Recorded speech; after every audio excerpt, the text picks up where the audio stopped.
Assalamu alaikum viewers, welcome back to my YouTube channel, and today we will discuss the Toxoplasma gondii. This species causes the toxoplasmosis.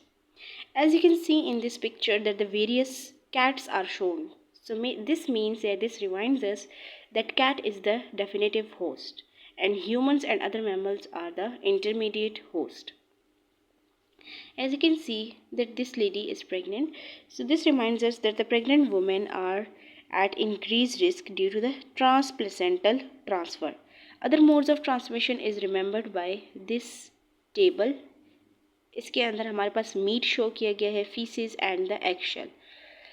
From the meat, it reminds us that it is transmitted from the consumption of the raw or the undercooked meat containing the tissue cysts, and eggshell जो है वो हमें remind कराता है कि ये हमारे पास transmit होता है through the water which is contaminated with oocytes present or transmitted through the feces. And the pregnant lady, it reminds us that it is transmitted through the placenta from the mother to the fetus. And जैसा कि आप लोगों को नज़र आ रहा है कि pregnant women lady ने इसने अपने हाथ में एक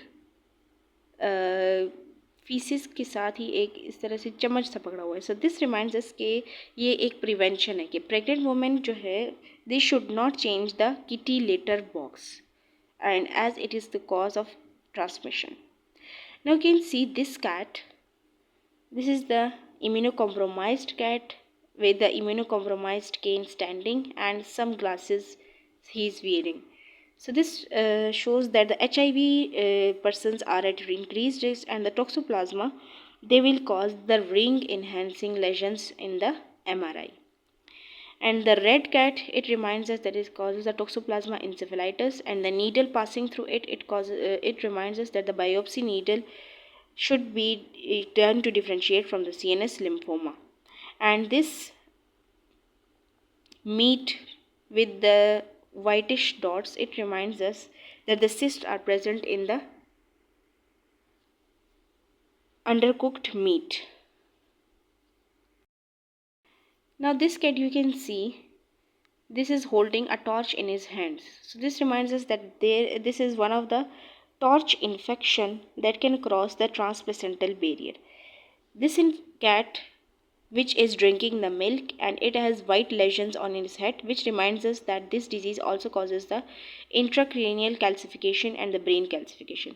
This cat which is a little cutie, and इसके ऊपर जो है वो चक्कर टाइप से आ रही है, और इसके सर के ऊपर जो है वो पानी टाइप ही है. So this reminds us that it causes the seizures and hydrocephalus in the newborns, and the late complications are the mental retardation and the deafness, which is reminded by this cat. As he is deaf and he cannot see, so the mental retardation and the deafness are the late complications. Now how we will do the lab diagnosis. Lab diagnosis के लिए IgM antibody immunofluorescence assay for the acute and the congenital infections, IgG antibody titer, along with microscopy के अंदर हमारे पास crescent shaped trophozoites और tissue cysts present होंगे. For the treatment, you can see these eggs which are called as the sulfur eggs, and the pyramid shaped जो है इसके ऊपर कुछ चीज़ें present है. So this reminds us that the sulfadiazine and the pyrimethamine, these are the drug of the choice. And this cat, you can see, this reminds us for the HIV patients for the prophylaxis when CD4 count is less than 100. So in this case, we will give trimethoprim and sulfamethoxazole, which is shown through this egg. In this cases जब हमारे पास HIV patient होते हैं तो उसमें हमारे पास जो IgG है वो पॉजिटिव होता है. So IgG for positive we should remember this kite. इस काइट के थ्रू जो है वो एक एंटीबॉडी की शेप का एक कीज जो है वो लटक रही है. So this reminds us that in these patients IgG is positive. So हम ट्राइमेथोप्रिम एंड सल्फामेथोक्साजोल जो है वो इन पेशेंट्स को देंगे. So here ends the toxoplasma gondii. Hope you like the video. Like, subscribe and share with your friends. Thank you for watching.